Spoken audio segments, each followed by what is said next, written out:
provavelmente esse será um dos principais sermões meus nesse ano.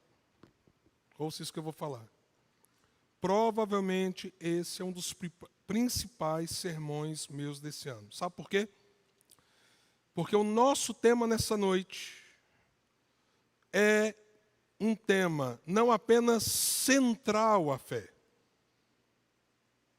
essencial à fé. É o tema que Satanás mais tem pelejado contra a igreja nos últimos tempos. Isso diz respeito a você num nível que talvez você não tenha consciência.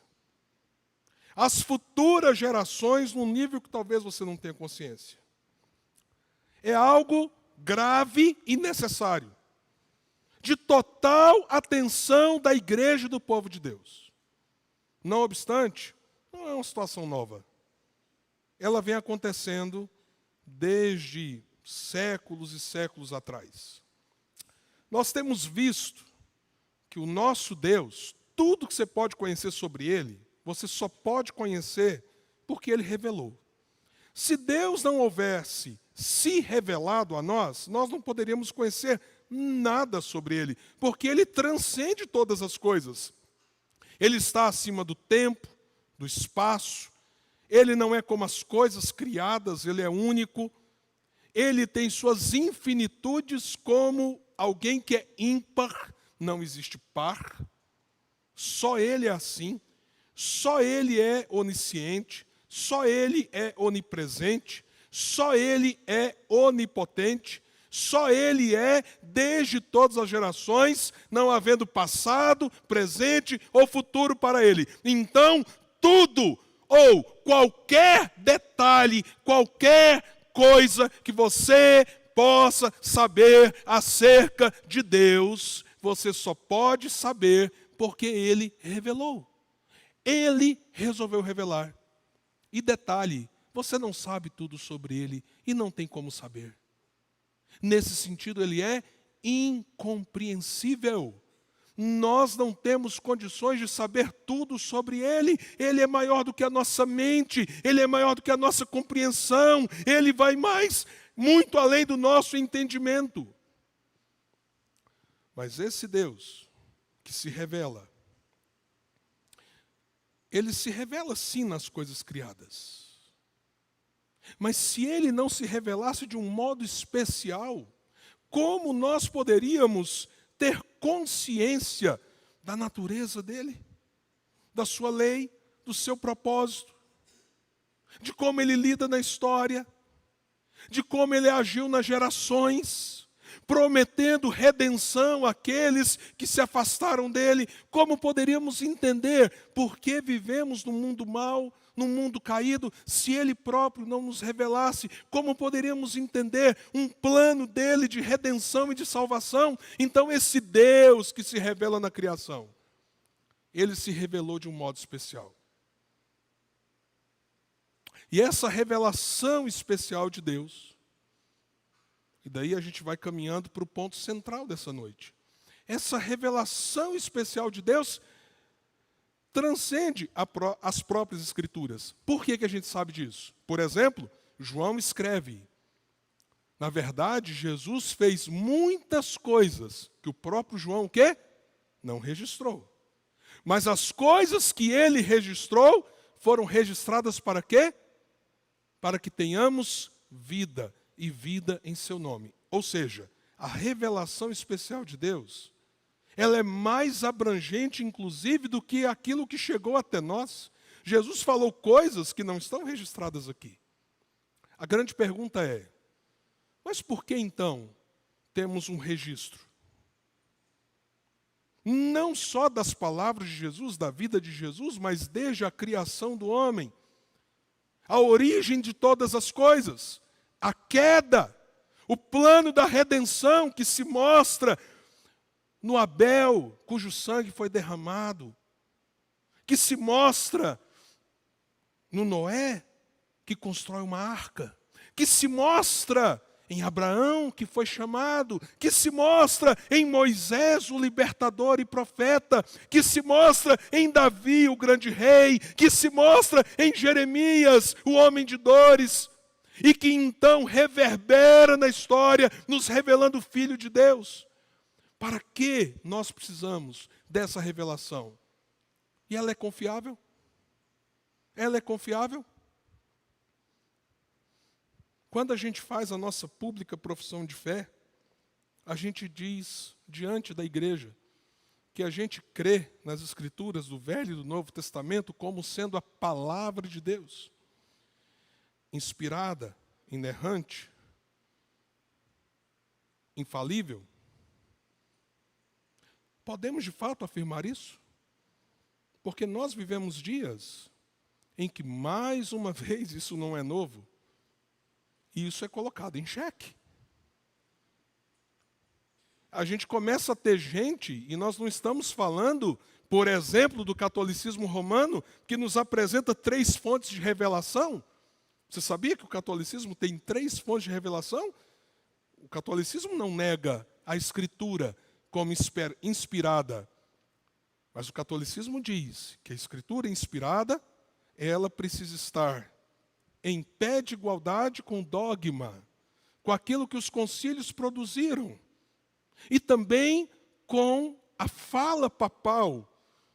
Papa, quando escreve as suas encíclicas, é como se ele escrevesse escritura sagrada hoje, nesse tempo. O catolicismo, então, não nega que a Escritura é inspirada, mas o catolicismo agrega à Escritura 2 outras fontes de revelação especial da parte de Deus, escrita, normativa para a igreja. É por isso que o católico, mesmo não tendo nenhum versículo na Bíblia que fale de purgatório, ele crê que você tem que rezar os mortos.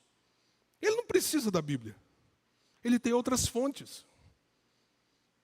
O espírita tem o Evangelho, segundo Allan Kardec. Você acha que um espírita diz que a Bíblia não parte de Deus? Ele tem uma outra fonte. Ele tem a Bíblia e o Evangelho, segundo Allan Kardec. O Mormon não nega a Bíblia, mas ele tem o livro de Mormon, escrito ou entregue por um anjo chamado Moroni.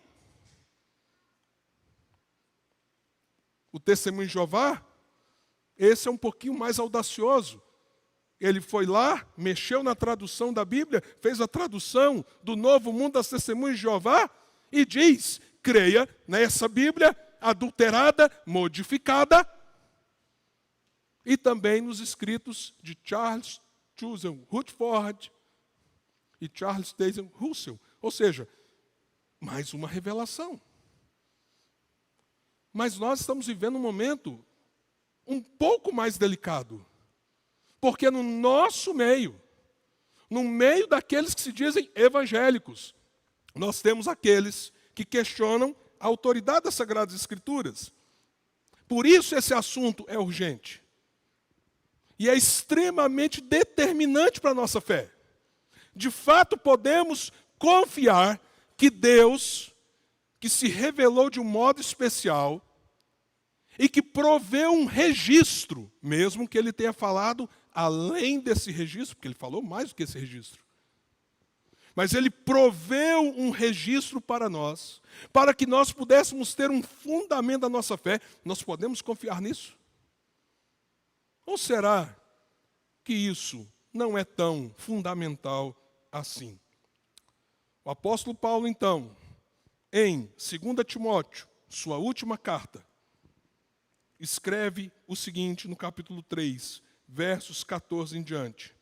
Quanto a você, porém, ele está falando para Timóteo, permaneça nas coisas que aprendeu e das quais tem convicção. Pois você sabe de quem o aprendeu. Porque desde criança você conhece as sagradas, o que, gente? Letras. Então, as letras são sagradas? Ou não são sagradas? Se as letras são sagradas, o que isso significa? desde criança você conhece as Sagradas Letras. Então, não abandone aquilo que desde criança você recebeu. Olha só. Aí ele continua. Que são capazes de torná-lo sábio para o quê, irmãos? Para o quê, irmãos? Preste atenção no que eu vou te falar.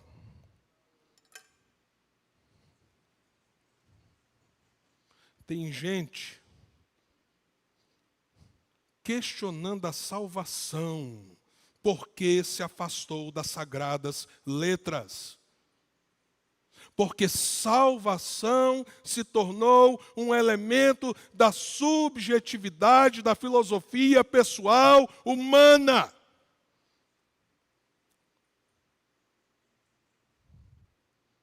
As sagradas letras são sagradas? Elas são necessárias para a salvação ou não? Ou nós podemos achar salvação sem as sagradas letras?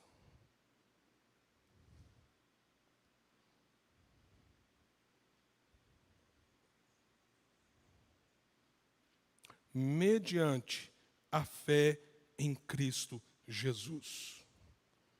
Tem uns caras, eles são muito inteligentes. Muito mais do que eu. Mas muito inteligentes. Mas eles são arrogantes. Presunçosos. Falaciosos, apesar da inteligência. Porque eles apresentam um Cristo contrário à Escritura, como se Cristo não fosse achado nas Escrituras.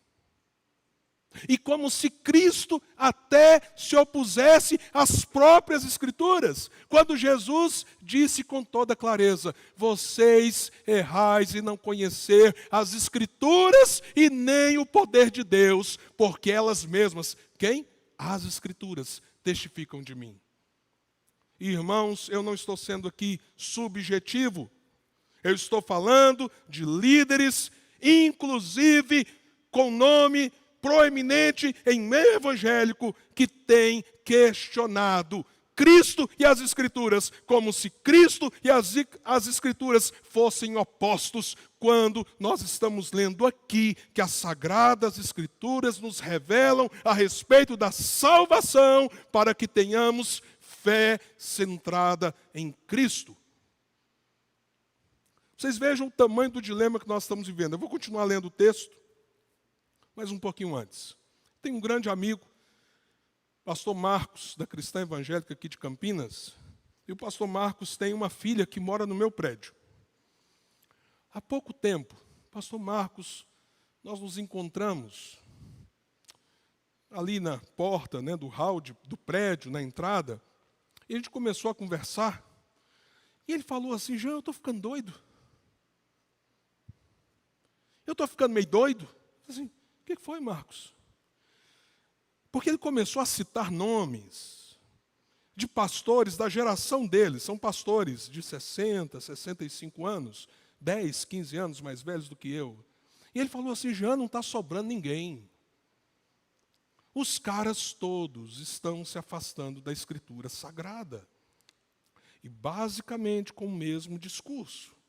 Uma adequação das Escrituras à normativa cultural do nosso tempo. A tentativa de ajustar as Escrituras à leitura condicional da cultura onde nós estamos vivendo. E como se a Escritura, de um modo genérico, falasse sobre Jesus e o resto dela devesse ser revisitada, repaginada, repensada.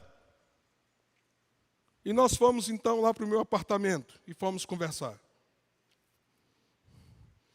Não é do meu feitio citar nomes, eu vou evitar fazer isso. Mas naquela tarde nós conversamos muito.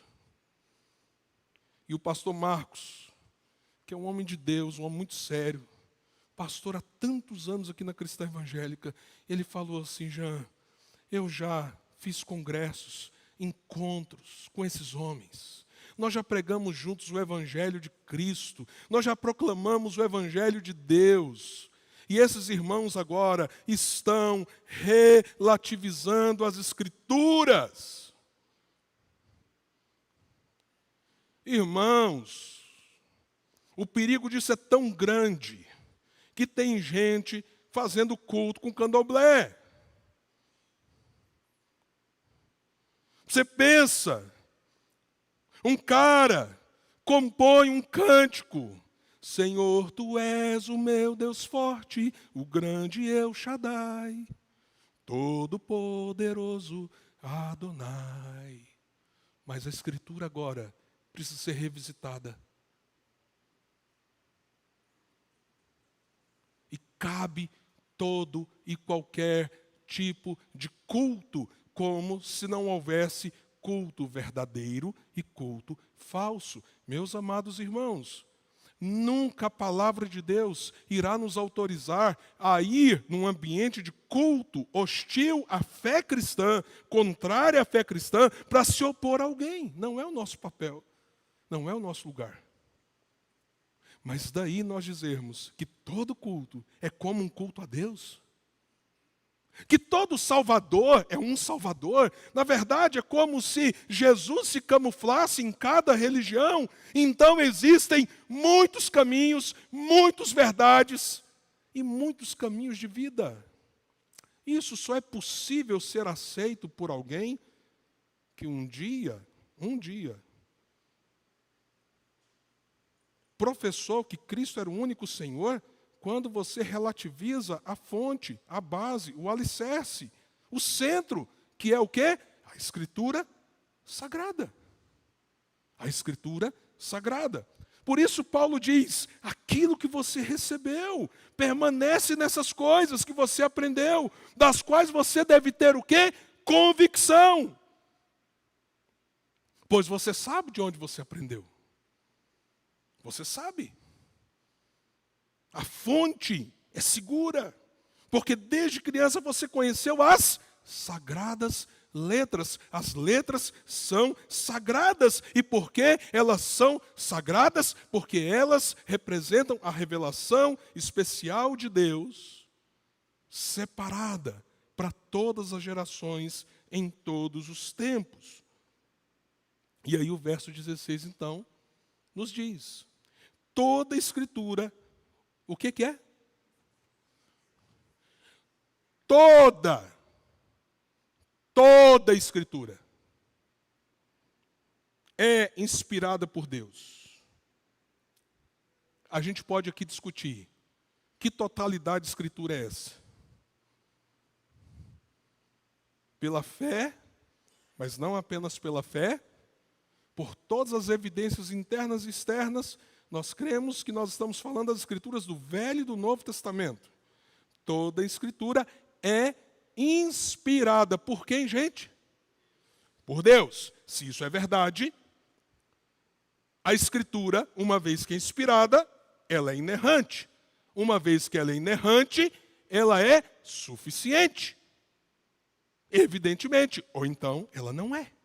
O que lemos aqui não é fundamento para a nossa fé. E é isso que está em jogo nos nossos dias. Toda a Escritura é inspirada por Deus e é útil para o ensino, para a repreensão, para a correção e para a instrução na justiça. Que justiça? Que justiça? A sua? A minha? A do Código Civil Brasileiro? A árabe? Não. A justiça de um Deus que revela a sua vontade. Quando nós anulamos a Escritura, nós abraçamos qualquer possível justiça, qualquer possível moralidade. E o que nós estamos vivendo nesses dias é justamente essa proposta, uma anulação da autoridade da Escritura, para que, seja quem for, conforme o seu próprio pensamento, o seu querer, a sua inteligência, o seu arbítrio, diga então o que é justo e o que é injusto.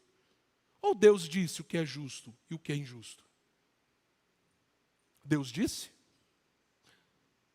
Ele disse. Onde ele disse? Como ele disse? A própria Escritura está dizendo que essa Escritura é autoritativa, porque ela é inspirada por Deus. Pastor, mas Paulo, quando escreveu a Timóteo, então Paulo não poderia falar do que ele próprio escreveu? Como que nós podemos dizer que o que Paulo escreveu era Escritura Sagrada? Basta você ir lá em 2 Pedro, capítulo 3, vai lá, versos 15 e 16. Olha o que o próprio apóstolo Pedro, na autoridade apostólica que ele tinha, ele diz. Olha só, coisa tremenda. 2 Pedro 3, 15 e 16. Tenho em mente que a paciência do nosso Senhor significa salvação, como também nosso amado irmão Paulo lhes escreveu, com a sabedoria que quem deu a ele? Deus lhe deu. Ele escreve da mesma forma em todas as suas cartas, falando delas ou nelas destes assuntos. Suas cartas contêm algumas coisas, o que, gente? Difíceis de entendimento.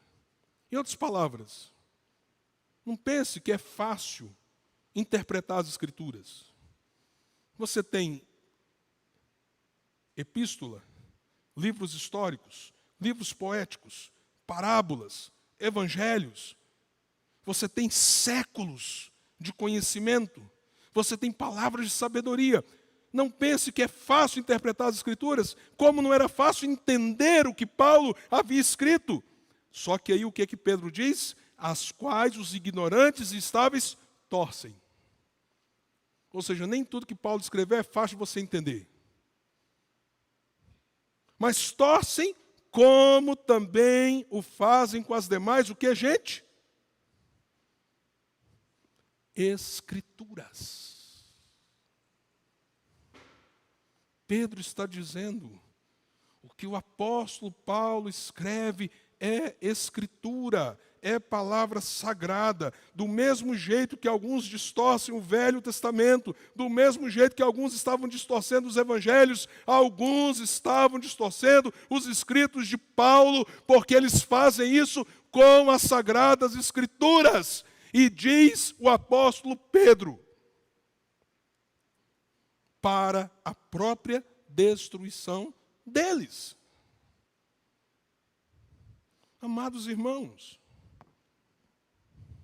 vivemos tempos difíceis, muito difíceis, porque a Escritura tem sido colocada em xeque, com um ar de soberba, inteligência, mas que ignora o poder da palavra do Senhor, a sua centralidade, a sua coerência. Por exemplo, quando as Escrituras, lá em Miqueias capítulo 5, nos dizem, tu Belém Efratas, você é uma pequena aldeia, não, de ti virá o Salvador. Quantos séculos antes de Jesus nascer em Belém? Ou como em Zacarias, quando ele diz, você será traído por 30 moedas de prata, que irão comprar o campo do oleiro, e com 30 moedas de prata, o Senhor Jesus Cristo foi traído por Judas, e eles compraram o quê? O campo do padeiro? Não, do oleiro, séculos depois. E se relativiza. Um menino vos nasceu, um filho se vos deu, ele será chamado Pai da eternidade, Príncipe da paz, Emanuel, Deus conosco. O anjo vem 7 séculos depois e diz, ele é o Emanuel. E tem gente que nem saiu do primário da fé, dizendo que essa Escritura é falha, errante. E ele, na sua própria mente, pode dizer o que está certo e o que está errado, com uma arrogância e uma presunção terrível e diabólica, enganando o povo de Deus. Ou,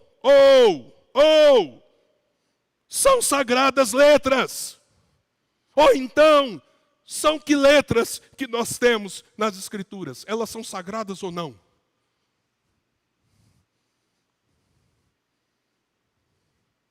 Elas são sagradas ou não?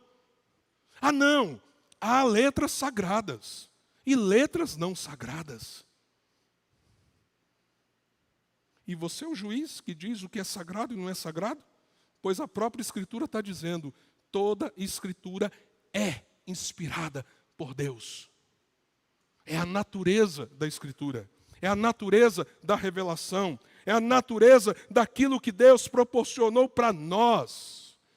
Resolva as suas questões hermenêuticas, exegéticas, filosóficas, mas volte para o centro da palavra de Deus, porque o que destruiu a igreja na Europa, vai lá na Europa,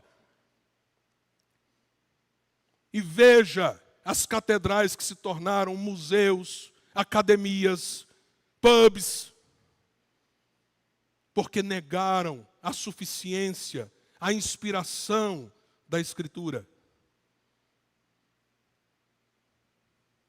E talvez nós estamos vivendo no Brasil um modo mais sutil, espiritualizado, de negar a autoridade que a palavra de Deus tem e continuará tendo, você crendo nela ou não. Isso é muito sério, irmãos. Então nós temos a natureza. Mas essa natureza tem um propósito. A Escritura, ela foi dada por Deus, inspirada. E daí o porquê que ela foi preservada, eu não sei se você sabe, mas séculos atrás, havia muito questionamento, coisa de 2 séculos atrás, se o que nós temos hoje, a Bíblia Sagrada, é o texto como nos originais. Por quê? Porque você não tem a cópia lá original do escritor sagrado. E em 1948, nas montanhas de Qumran, perto do Mar Morto, um jovem camponês achou ali o que os essênios haviam deixado, alguns escritos, por exemplo, o livro de Isaías.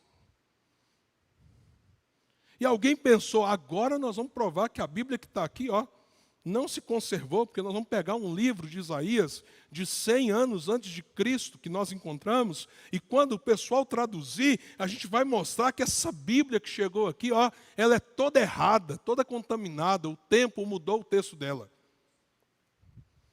Depois vocês pesquisem a entrevista de um brasileiro, que foi um dos tradutores desses manuscritos de Qumran, do livro de Isaías, encontrado no Mar Morto, uma cópia de 100 anos antes de Cristo. Uma entrevista que ele deu ao Jô Soares, no programa do Jô Soares, 11h30, quando nem ainda era na Globo. E o Jô Soares pergunta para ele assim, então agora provaram que a Bíblia está errada? E ele diz assim, ao contrário. O que se traduziu do livro de Isaías, de uma cópia tão antiga, coincide com a Bíblia, a sua Bíblia que está aí hoje. Agora, detalhe, isso é exclusivo das Escrituras Sagradas, você sabia? A obra mais bem conservada é a obra de Ilíada de Homero, fora a Bíblia. O Novo Testamento tem 27.000 cópias. Ilíada, 500, 600 cópias. O Novo Testamento tem 97,5% de assertivo manuscritológico. Isso é matemático. Ilíada de Homero não chega a 70%. E é o maior livro em conservação manuscritológica depois da Bíblia. Alguém aqui questiona se Homero escreveu aquilo mesmo, mas as pessoas questionam se o que nós lemos na Bíblia de fato está preservado. 97,5%, irmãos, garante que toda a verdade bíblica chegou a nós preservada. E isso aí, você não precisa de fé não, é ciência. Você não precisa de fé para isso não. Questionaram. Ninguém nunca ouviu falar do pórtico de Pilatos, onde Jesus foi julgado. Pois cavaram em Jerusalém, acharam o pórtico de Pilatos. Questionaram, não existiu esse povo heteu, a Bíblia fala dos heteus, nunca existiu os heteus. Pois foram lá fazer buraco na Palestina e descobriram os tablets escritos. Não é tablet no sentido, tá? Nossa, aí não. Tablets antigos, pequenos cartões preservados, que narram a existência daquele povo, o povo heteu, que a Bíblia já dizia há séculos e séculos e séculos que existiu.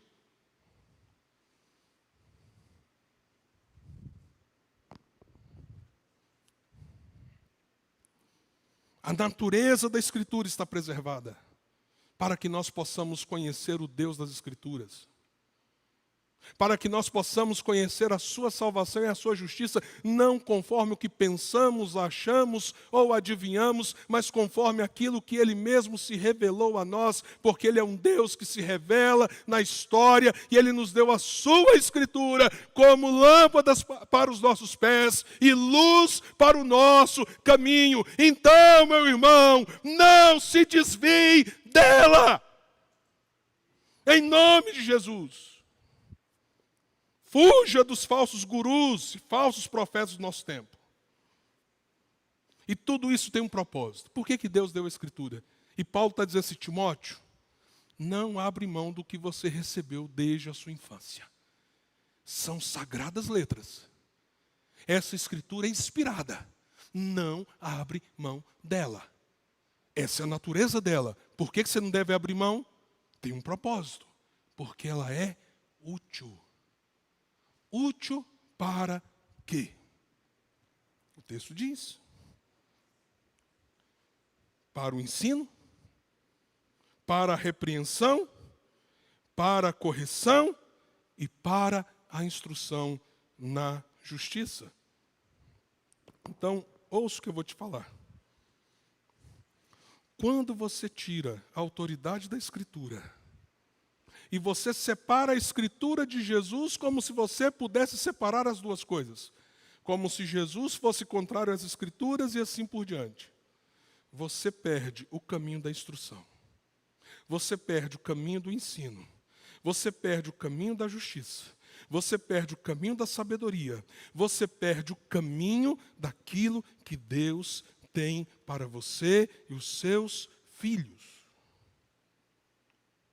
E é exatamente o que está acontecendo nesses dias.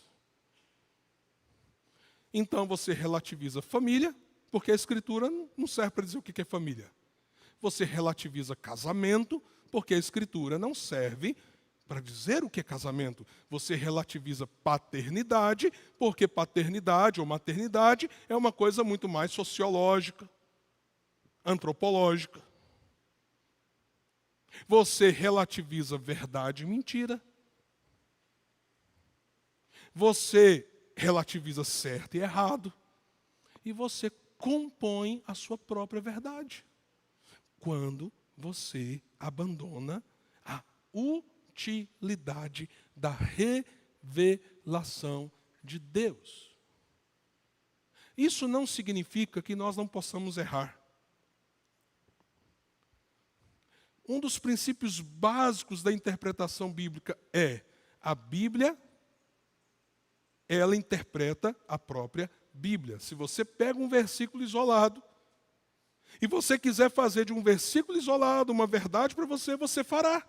A questão é, esse versículo, à luz do resto das Escrituras, ele diz o que você está dizendo que ele diz? Alguém pode virar um xiita. Alguém pode virar um assassino se ele isolar determinados versos das Escrituras. Mas se nós formos fiéis ao que a palavra diz no seu todo, e formos submissos a essa palavra, por sabermos que ela é inspirada, ela vem de Deus, ela tem autoridade espiritual sobre nós, nós teremos condições de entender a vontade do Senhor sobre as várias questões da vida. Mas se nós relativizamos isso, irmãos, onde nós vamos parar? Onde? Onde vamos? E a primeira coisa que irá se perder é o centro do Evangelho.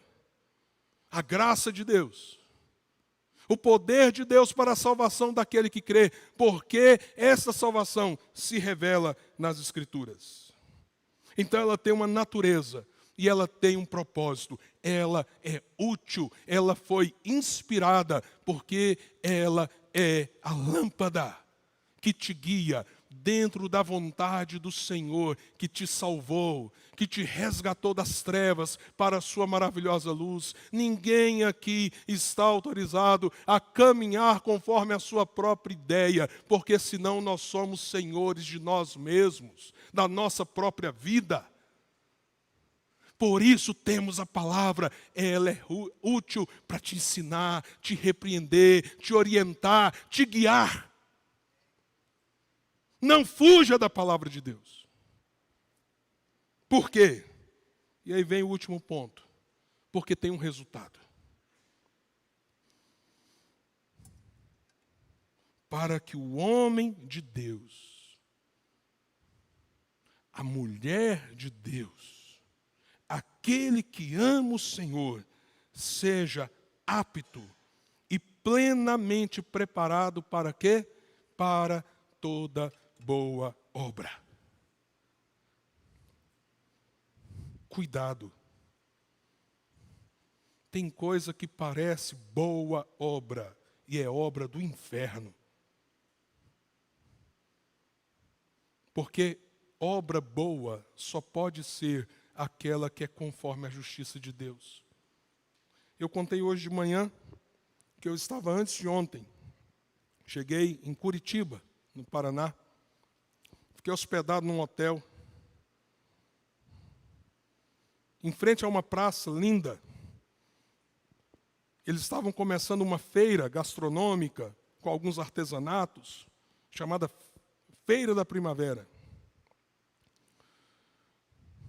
E o pessoal falou assim: Jean, pode ficar aí para descansar, você viajou a madrugada toda, descansa, amanhã você vai falar o dia inteiro, que foi ontem. Qualquer coisa, você come alguma coisa aí na feira. E assim eu fiz. Deu ali por volta de 18h30, saí do hotel. Quando eu atravesso a rua, literalmente, era a rua assim, a feira e a praça ali na frente, eu me deparei com a seguinte situação. A seguinte situação. Um homem com um colã preto, uma meia daquelas muito caracterizadas pelas prostitutas, né? Assim meio xadrezinha, sujo, cabeça raspada, correntes amarradas aos pés, arrastando as correntes, ruivando,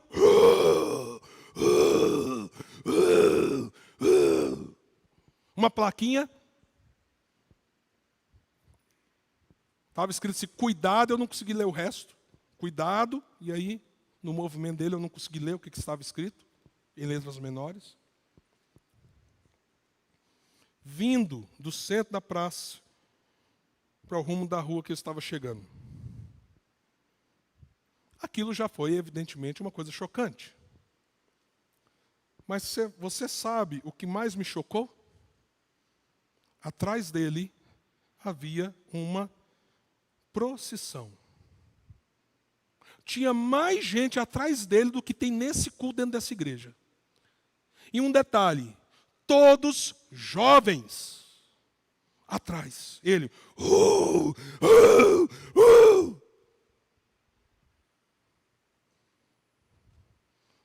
E aquela procissão de jovens atrás dele.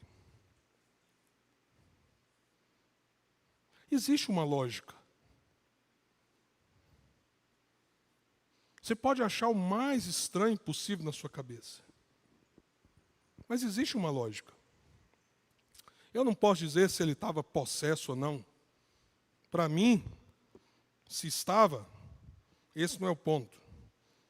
Ele estava ali encarnando, no mínimo, um personagem. Para chocar as famílias que estavam ali, dizendo mais ou menos o seguinte: olha no que vocês nos transformam. E transferindo para a sociedade uma percepção de que se ele parece um bicho, porque ele está daquele jeito, vestido daquele jeito, travestido daquele jeito, é porque você é intolerante, você é intolerante, você é intolerante, e você tem uma multidão de jovens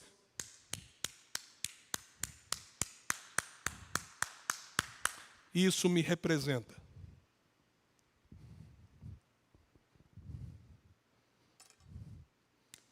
Tem muita gente intolerante na igreja evangélica. Tem muita gente fazendo coro com o inferno quando não tem misericórdia, graça, quando não tem evangelho no coração. Mas deixa eu dizer uma coisa para você. Tem gente fazendo coro com o inferno do outro lado quando diz assim: não, é compreensível, é aceitável, é assim mesmo, a sociedade tem que entender isso, papapá, papapá, papapá, papapá, como se a gente devesse aplaudir o endemoniado gadareno, ao invés de dizer para ele assim: ó, você está livre em nome de Jesus. E sabe por que tem gente no meio evangélico fazendo isso? Aplaudindo conjuntamente uma coisa dessa. Ao invés de pregar o evangelho. Porque relativizar a palavra de Deus. Então, o homem de Deus, apto, ele não é uma coisa nem outra. Ele não aplaude isso, mas ele não pega uma pedra para massacrar um homem desse. Ele tem a palavra de salvação, porque o evangelho é a palavra de Deus. E nós, quando estamos firmados na palavra, temos Cristo a apresentar a este mundo. Mas se você sair da palavra, meu amado, eu não sei que Cristo que você vai seguir. Eu não sei. Um dos pastores mais influentes da minha geração, um pouquinho antes da minha geração, conversando há 3 dias atrás com o reverendo Rosser Guimarães, ele falou assim: já é muito triste. Ele foi lá em Manaus e viu frutos de um ministério desse homem. Um homem que impactou muitos pastores da nossa geração, da dele principalmente. Eu sou um pouco mais novo que ele. Irmãos, eu não ouvi dizer, eu assisti um vídeo em que eu quero crer que é um irmão que se perdeu longe da palavra, mas um dia ele vai voltar para a palavra. Mas eu assisti um vídeo com uma dor no coração, em que esse irmão, que já fez tantas conferências evangelísticas Brasil afora, dizia mais ou menos o seguinte: eu vi, irmãos, eu vi. Eu não estou falando que alguém me contou. Eu assisti o vídeo. Está aí para quem quiser assistir. Quando você morre, você se torna um espírito puro. Não importa o que você fez. E naquela pureza de um espírito puro, você pode se apresentar ao Deus puro. E naquele momento que você morre, você pode ter sido a pior pessoa. Ter crido ou não ter crido. Mas naquele momento que você morre como um espírito puro, e que você se apresenta ao Deus puro, você faz a sua escolha. Eu quero o Deus puro, ou eu não quero o Deus puro. Irmãos, nem o Espiritismo ensina isso. Você vai ouvir um cara que está dizendo isso e que questiona: Paulo falou muita besteira, mas Paulo falou isso que era bom. Cara, irmã, você está doido? Volta para as Sagradas Letras, volta para o seu fundamento, volta para as Escrituras, de onde você nunca deve sair. Conserve a sua fé. Cresça em Jesus. Aquele que os fariseus liam as Escrituras e não conseguiam ver que elas falavam sobre ele, mas são as Escrituras que falam sobre ele, testificam sobre ele. Toda a Escritura, meu amado, minha amada, é inspirada por Deus. É útil. Ela te ensina, ela te exorta, ela te educa, ela te conduz, ela te ilumina.